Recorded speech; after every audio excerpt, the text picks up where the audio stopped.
நீங்க இவ்வளவு சண்டை நடந்துக்கிறது திருப்பி மறுபடியும் பெரியார கொள்கை வழிகாட்டினா எந்த இடத்துல கொள்கை வழிகாட்டின்னு கேட்க வேண்டியது இருக்குல்ல. உலகத்துல மொழியில இருந்தா எல்லாமே பிறகுது. அந்த மொழியே சனி கூப்ப காட்டு மிராண்டி மொழி. உங்க தமிழ் தாய்க்கு என்ன கொம்பா இருக்கு? உங்க தமிழ் தாய் 3000 ஆண்டுகளா உங்களை என்ன படிக்க வச்சாலான்னு கேட்டா, அப்ப திருக்குறள், இந்த இந்த சிலப்பதிகார, மணிமேகலை, ஐங்குறு நூறு, 10 பரிபாடல், இந்த சங்க இலக்கியங்களை எழுதி கொடுத்தவனெல்லாம் எங்க தமிழ் தாய் படிக்க வைக்கலையே. தமிழை சனியன்னு சொன்ன பெரியார் எந்த மொழியில் எழுதினாரு? சனியன்ல தானே எழுதினீங்க. நீங்க என் மொழியவே இழிவாயே அது ஒண்ணுமில்லைங்கிற போது அப்புறம் என்ன சமூக மாற்றம், அப்புறம் என்ன சீர்திருத்தம், அப்புறம் என்ன அரசியல் இருக்கு? அடிப்படையே தப்பா இருக்கு. இருக்கா இல்லையா அதை மட்டும் பேசு. என்னுடைய ஆக சிறந்த உலக நெறி ஒன்று இருக்கு, வாழ்வியல் நெறி, திருக்குறள். அதை மலம்ட்டீங்க. கம்பே ஒரு எதிரி, இளங்கோவடிகள் ஒரு எதிரி, இந்த திருவள்ளுவன் ஒரு எதிரி.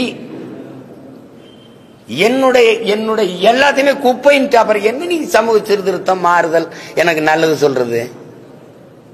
அப்புறம் திருப்பி அவரை கொண்டாந்து கொள்கை வழிகாட்டினா எந்த இடத்துல கொள்கை வழிகாட்டி? பெண்ணிய உரிமையா? உனக்கு உடல் இச்சை வந்தா பெற்ற தாயோ மகளோ அக்காவோ தங்கச்சியோ அவர்களோட உறவை வச்சுக்கிட்டு சந்தோஷமா இருன்னு சொன்னது பெண்ணிய உரிமையா? நான் கேட்கறதுக்கு பதில் சொல்லணும். பெண்ணிய உரிமையா? சரி, மதுவுக்கு எதிராவா? 1000 தென்னை மரத்தை தன் தோட்டத்தில் இருந்ததை வெட்டினாருன்னு அவர் பகுத்தறிவாதி தானே சொல்றீங்க. நான் ஒரு விவசாயி, ஏன் தோப்புல கல் இறக்க அனுமதி இல்லை, இவ்வளவுதானே? ஆமா, நீங்க சொல்லுங்க, இவ்வளவுதானே? எவனாவது மரத்தை வெட்டுவானா? கல் இறக்க ஏன் தோட்டத்துல அனுமதி இல்லை, அதுதான் அறிவுள்ளவன் செயல். மரத்தை வெட்டினா வெட்டி சாச்சா இது பகுத்தறிவா? சரி, அதை விட்டுருங்க. அது மதுக்கு எதிராக போராடினாரு. உலகத்துல எந்த நாட்டுல மது இல்ல? எல்லாரும் மது குடிக்கிறான். மது குடிக்க வேணாம்ங்கிறது கட்டிய மனைவியோட படுக்க வேணாம்ங்கிறதுக்கு சமம்னு சொல்லியிருக்காரா இல்லையா? இப்ப இந்த இடத்துல ஏற்கிறீங்களா? நான் கேட்கறதுக்கு ஒன்னொன்னா பதில் சொல்லிட்டு வரணும். சமூக நீதி, சமூக நீதிக்கும் பெரியாருக்கும் சம்பந்தம் இருக்கா? சமூக நீதி இடஒதுக்கீடு எங்க ஐயா ஆனமுத்துக்கும் சம்பந்தம் இருக்கா? யாராவது சொல்லுங்க. நீங்க சொல்லுங்கம்மா. போராடி பெற்றுக் கொடுத்தவன் ஆனமுத்தா பெரியாரா? எதையாவது பேசி இது பொதுக்கூட்ட மேடையாக்கி வெறியேற்றி விட்டாதீங்க. நாங்க கேட்ட எதையாவது இந்த அரசு செஞ்சிருக்கா? எதையாவது செஞ்சிருக்கா? மீத்தேன் வேண்டாம்னா தோண்டுவேன், இதை தோண்டும் பண்ணாங்க. ஏரி குளங்களை ஆழப்படுத்தி தோண்டும் மூடுவேன். உன்னை வச்சுக்கிட்டு என்ன? எதையாவது ஒண்ணு மக்கள் இந்த ஏர்போர்ட் சரியில்லை, வசதியான ஏர்போர்ட் வேணும்னு ஒரு பயணி அந்த ஏர்போர்ட் வாசல் நின்று போராடினீங்க பாத்தீங்களா? இல்ல. கோயம்பேடு பஸ் ஸ்டாண்டு சரியில்லை, எங்களுக்கு வசதியான பேருந்து நிலையம் வேணும்னு ஒரு பயணி உட்கார்ந்து அந்த பேருந்து நிலையத்துல போராடி குரல் எழுப்பினீங்க பாத்தீங்களா? அப்புறம் அங்க 400 கோடிக்கு அந்த கிளாம்பாக்கத்துல போய் கட்டினேன். அது உங்களுக்கு தெரியுமா? இங்க இருந்து 2 மணி நேரம் போகணும் சென்னையில இருந்து. இப்ப தலைநகர் சென்னையில பேருந்து நிலையம் இல்லை, தெரியுமில்ல உங்களுக்கு? நான் எங்க இருந்து இறங்கினாலும் அங்கிருந்து வர கிளாம்பாக்கத்துக்கு 1000, எங்க ஊர்ல இருந்து வர கிளாம்பாக்கத்துல இருந்து சென்னைக்கு வர ஒரு 1000. இந்த மாதிரி அறிவார்ந்த ஆட்களை எங்கேயாவது நீங்க பாத்திருக்கியா? எது ஒன்னாவது நாங்க கேட்டதை செஞ்சிருக்கியா? 1000 ரூபாய் கேட்டு குடும்ப தலைவிக்கு 1000 கொடுங்கன்னு எந்த எங்க அம்மா பெரியம்மா வீதியில நின்னாங்க? 1000 ரூபாய் கொடுங்கன்னு கல்லூரிக்கு போய் படிக்க போற எந்த எங்க அக்கா தங்கச்சி வீதியில நின்னாங்க? 1000 ரூபாய் கொடுங்கன்னு எந்த என் தம்பி தமிழ் மகன் ரூபா கொடுங்கன்னு கேட்டான்? ஒண்ணு இல்ல. நல்ல கல்வியை கொடு, படிச்சுட்டு வந்தா வேலை கொடு, இதான் கேட்கிறான். அதை கொடுக்கல. இது வேண்டாம்ங்கிற, இங்க போய் பெருவெளியை தோண்டி இங்கதான் ஆராய்ச்சி மையம் கட்டுவோங்கிற. நீ கட்டு, வேணான்னு சொல்ல, வேற இடத்துல கட்டு. அதெல்லாம் கொஞ்ச நாளைக்கு தான் தம்பி ஆடுறது. மக்களுக்கென்று படை இல்லை என்றால் மக்களுக்கென்று எதுவும் இல்லை. மாசத்துன்னு சொன்னது, மக்களுக்கென்று இன்று ஒரு படை இருக்கு. நீ ஒண்ணும் பண்ண முடியாது. நீ பெருவெளியில நீ கட்டிரு பார்ப்போம், இல்ல டங்ஸ்டன் சுரங்கம் தான் தோண்டிரு, இல்ல இப்ப 26 ஏக்கர் எடுக்கிறதுக்கு திட்டம் போட்டு எடுத்துட்டு பார்ப்போம். எடுக்க முடியாது. அதான் அன்னைக்கு எங்களுக்கு ஒன்றும் தெரியல, நாங்க வேலை கிடைக்குது அது கிடைக்குது கொடுத்துட்டு எதை ஏமாந்து விட்டோம். இப்ப கேட்கறதுக்கு பதில் சொல்லு. எனக்கு எதுக்கு? நான் அந்த பெருவெளியை விட்டுட்டு வேற இடத்துல கட்டுங்கிறேன். டங்ஸ்டன் அதெல்லாம் வேணான்ற. தம்பி, எங்க முன்னோர்கள் இந்த நிலத்துல ஒருபடி மண்ணை ஊரான் தொடக்கூடாதுன்னு தான் போராடி தூக்குல தொங்கினான், செக்குல தான் செத்தான். அவன் வாரிசுகள் நாங்க. என் நிலத்தை எந்த வடிவத்திலும் என் நிலத்தின் வளத்தையோ கெடுக்கவோ என் மக்களின் நலத்தை கெடுக்கவோ நாங்க ஒரு காலத்தில் அனுமதிக்க முடியாது. அப்படி ஒரு வளர்ச்சி தேவையில்லை. வளர்ச்சிக்கு எதிரானவன் ஆமா எதிரானவன் போ. முதல்ல வளர்ச்சி எதுன்னு பேசுவோம் வா. வளர்ச்சி எது? முதலாளிகளின் வருவாய் பெருக்கத்துக்கான கட்டமைப்பே நீ வளர்ச்சின்னு பேசிட்டு இருக்கிற. நீ வயிறு நிறைய நீ பசியை போட்டுட்டு வயிறு பூரா பத்தி எரியுது பசி, நீ வானூர்தியில பறக்கிறத பத்தியே யோசிச்சுட்டு இருக்க. என் விளைநிலங்களை எடுத்துட்டு விண்ணூர்தி கட்டுற. விண்ணூர்தியில போறவனுக்கு சோறு யாரு கொடுப்பா? புவியில இருந்தானே போகணும். கார்ல போறவனை பத்தி கவலைப்படுற. 8 வழிச்சாலை கார்ல போறவனுக்கு நீரும் சோறு எவன் கொடுப்பான்? விவசாயி தானே கொடுக்கணும். அதையும் கொஞ்சம் யோசிங்க. தேவையற்ற போராட்டங்களை எங்கள் மீது திணிக்கிறீங்க.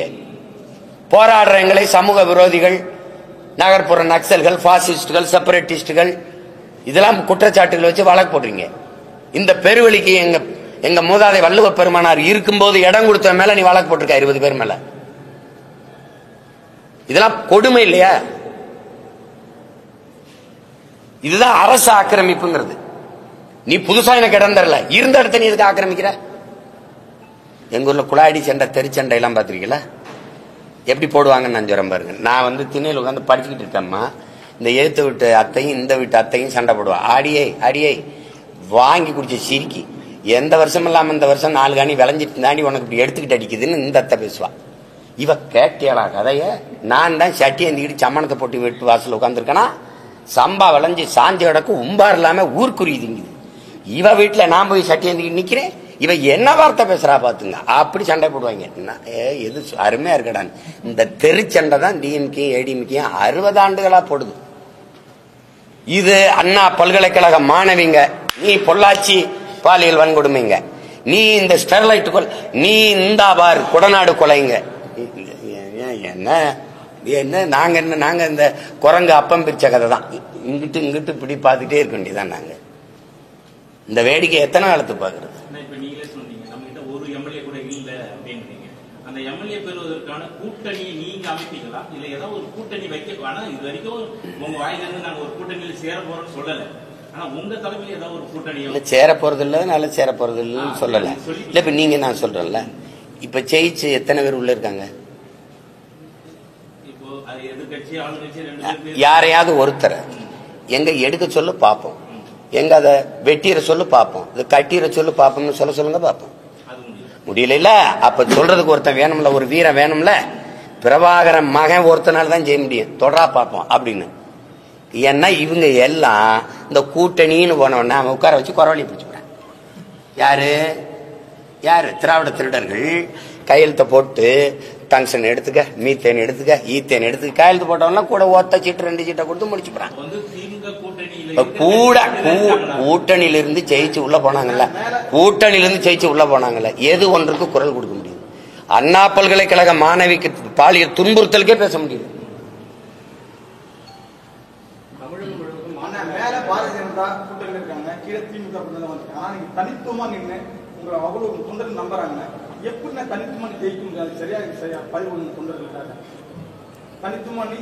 உங்களை எல்லாம் நான் ஒண்ணு கேட்கிறேன், ஏன் இவ்வளவு அவநம்பிக்கை கொண்டு அலையிறிய என் இன மக்கள்?